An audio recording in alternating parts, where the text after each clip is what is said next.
free and dive into the sky. Hear the wind crying out its prayer. Why are we so ashamed to be alive? Break the chains and our freedom's ours to take.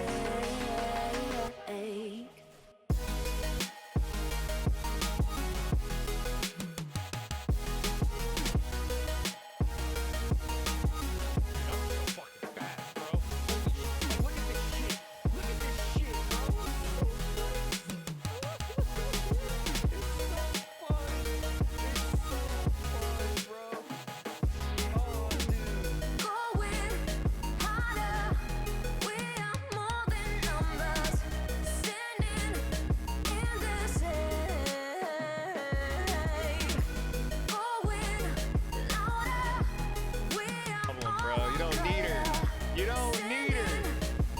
And guess what? No, my demon wedges aren't even like plus 10 or anything like that, bro. Wait for the build video, because my guy is literally running purple demon wedges. Version 1.1 is officially here. The immersive theater right now is sparking a lot of controversy with how overtuned it is, and not everyone wants to play Psyche.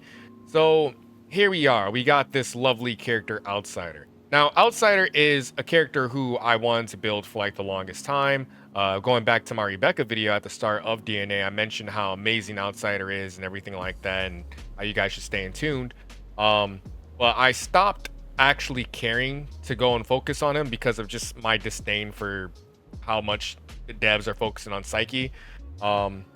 Anyways, not to get into this whole rant and tangent, just recently one of my viewers asked me to actually make an Outsider build because I was thinking of who I should build next. So I made Outsider, and when I tell you this build is so low investment anyone can do it, it is such a low investment build. I'm not going to waste too much of your time. Let me just show you the build real quick, and I'll explain everything as usual while also showcasing to you how crazy cracked out this guy really is. So starting with his demon wedges, obviously, if you noticed, we only have just a regular old +5 Whispering Zephyr.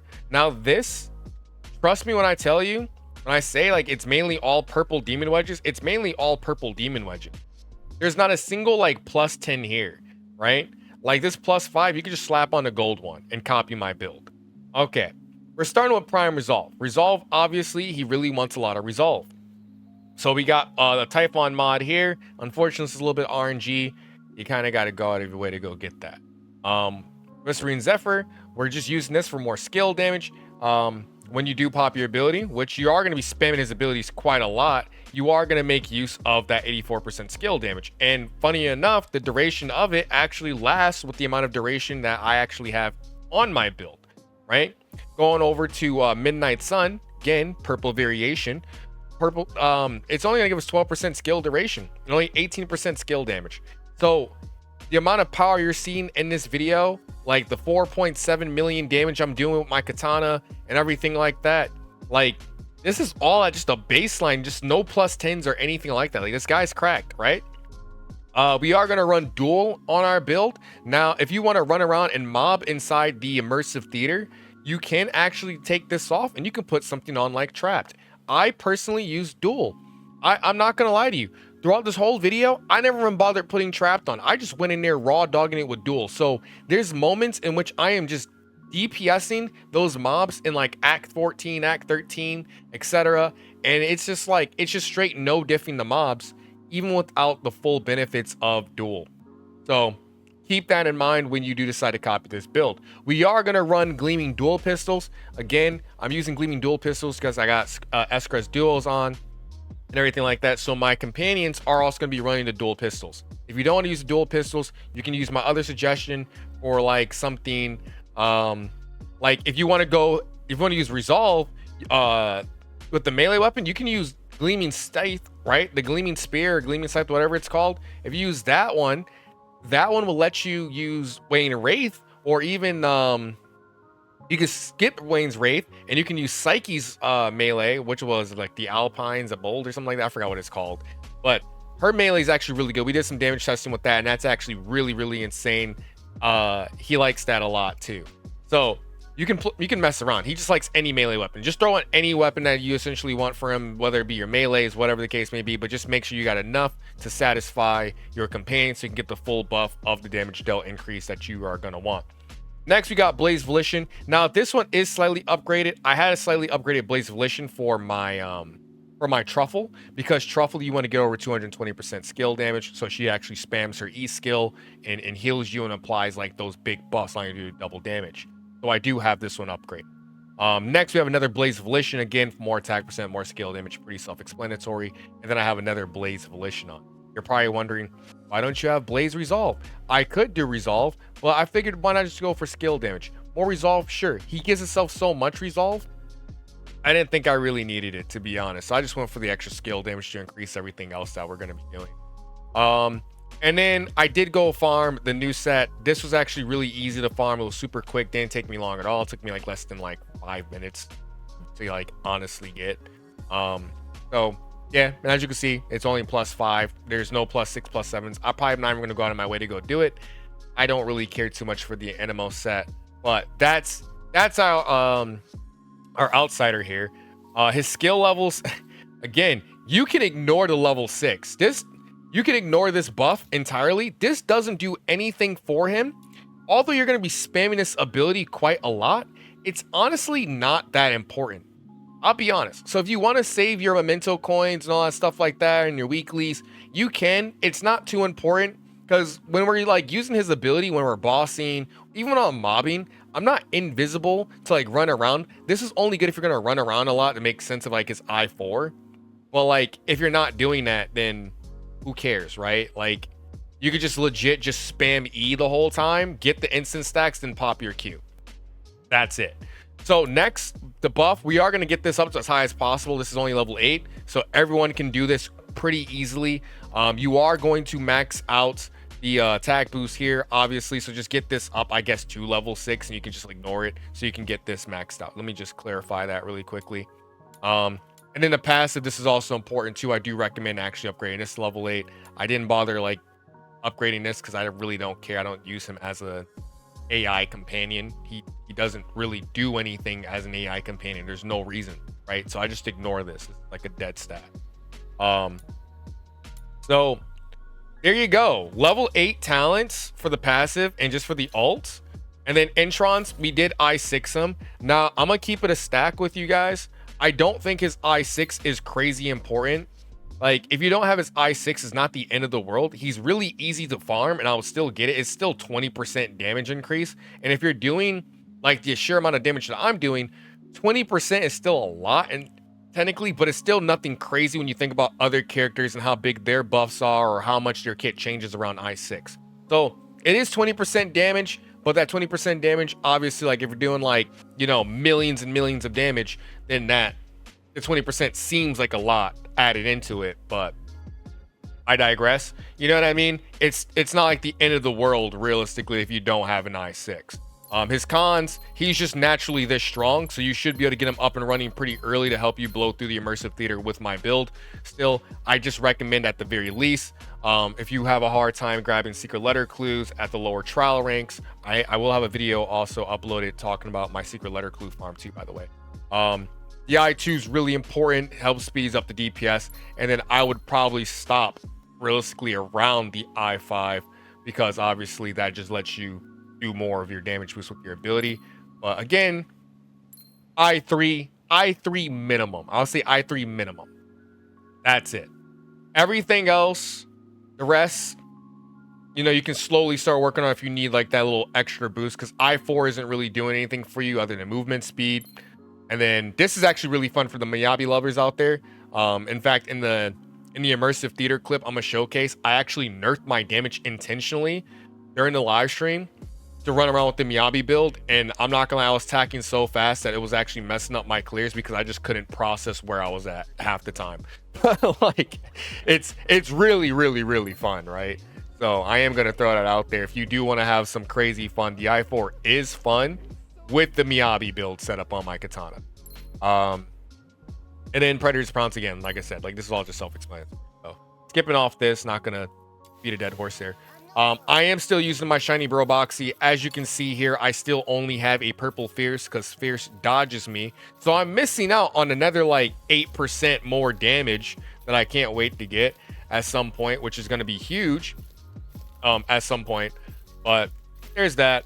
If you don't want to use Broboxy for whatever reason, because like, you know, you're you and you actually want to just use them for just bossing or I don't know, like you just want to use them for everything. Like you're not using them to farm, you're just using them for like everything else. You probably could run. I think there is one for Resolve. I'm not too sure. I'm not gonna bother looking through the Genimons. You can use a different Genimon. I think there is one for Resolve, maybe Mr. Goodnight or something like that. Maybe to help you increase your attack, and you just make sure you just have Fierce on. That's realistically it. I don't really care too much about Genimon, so I'm not gonna like bother diving in here, right? As far as team companions go, the main teammates I like to run with my guy here is going to be Fushu. She's cracked out, obviously 120% more skill damage added to Outsider, as well as Ultra Shield. The healing that she does just goes straight to his Ultra Shield, so she doesn't heal his HP, so she actually works great for him, better than Psyche even, right? And then she gets some attack speed and skill speed, all of that good stuff, which really just makes him feel OP, right? And then she also helps him ignore 35% of the target's defense. Now, Truffle is another character I am using because Truffle, she does give the resolve boost as a teammate. But if you don't want to use Truffle, that's totally fine, right? If you hate how sometimes like it doesn't really feel that great because she's not using her E skill. A good replacement who's also insanely competitive to use, you can replace Truffle with Fina. Fina's great, you know, because it doesn't matter. Fina will always have her uptime up on them, and then with how much damage you're doing like more bonus damage with each one. And depending on what Intron your Fina's at, preferably I2. But if your Fina's higher, then you know that's crazy amounts of damage there. Even an I1 Daphne. So depending on what kind of trial rank you are, how far you are into this game, characters Truffle, Fushu, and Daphne are hands down going to be the characters I recommend.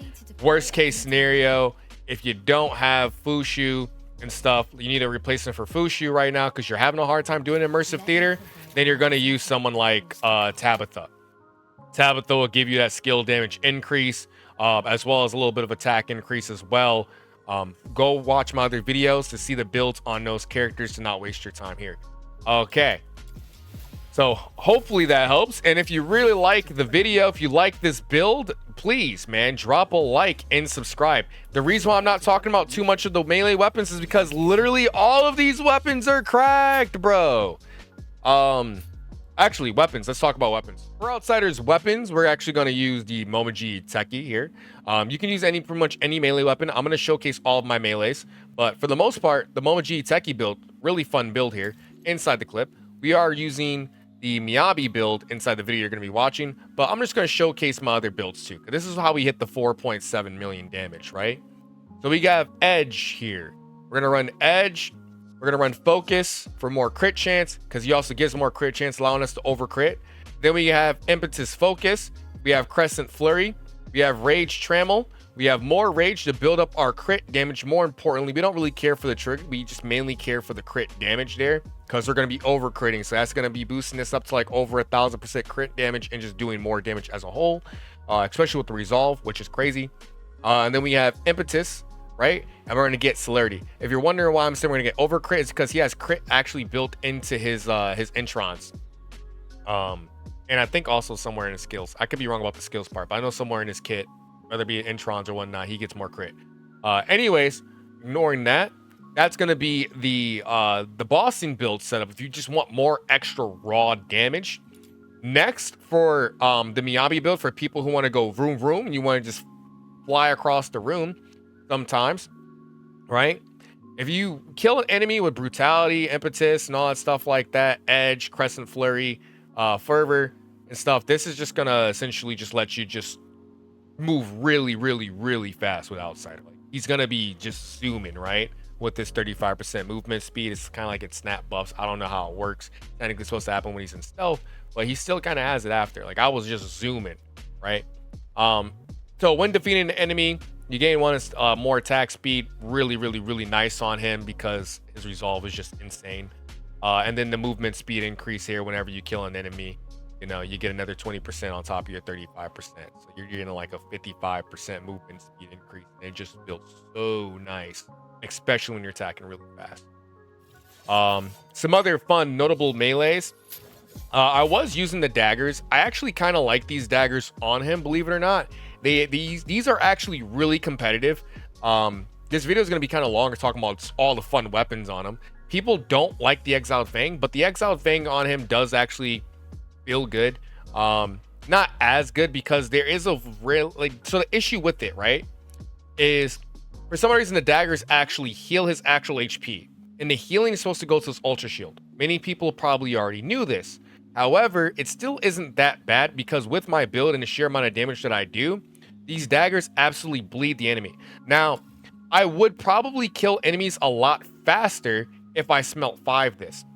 Because the issue is right now I'm using a smelt 5 Momoji Iteki, and when I tell you the clear times between the Momoji and these daggers are still relatively close to each other, they're super close. Like the Momoji Iteki, I can get like a 30-second-ish clear. It's like 33-ish is like my fastest, or like 31-ish clears, because I'm not going to sometimes have skill issues. It's like my fastest clear. And the daggers, my fastest clear with that was like just hitting 40. It was like 39-40 seconds, something like that. It was like my fastest clear on stream at one point. I was trying to find a clip, but I couldn't find it. It was like 40 seconds, right? And that was with some hiccups, some messes up that we had with the fight with the daggers. So it's not bad, right? It's really good. And once I smelt 5 this, I'm pretty confident I'll attack so fast. I might even just kill just as fast as this, or if not faster. So it is a good dagger, right? Moving onwards, obviously Wayne Wraith is good. If you want to use Wayne Wraith, you can. It's just one of those weapons. You just use it for more skill damage, but then you're not really meleeing. You're kind of just spamming his resolve spikes like crazy, and that will just carry you. And you can do that. That's the way you want to play. You can do that. His abilities hit really hard. Next, the Alpides Abound. This is actually kind of crazy, like I was talking about earlier in the video.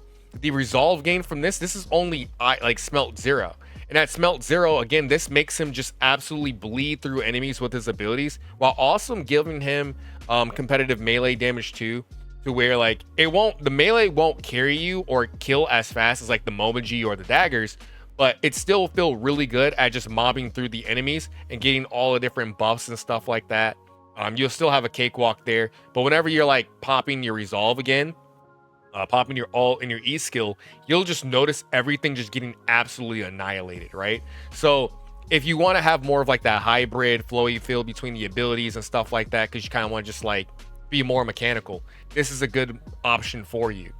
Obviously every other weapon on the list I can mention is like really good, but like they don't really offer anything. You're just pretty much just using it just to use it. Yeah, that's about it, really. I mean, every other weapon for you can always use them. You can use the swords and stuff like that for like the character attack. He has options. He's fun to melee with. By all means, just go out there and go crazy, go sicko mode. If you like this video, please drop a like, subscribe, show your boys some love, and I will hopefully catch you guys in the next one.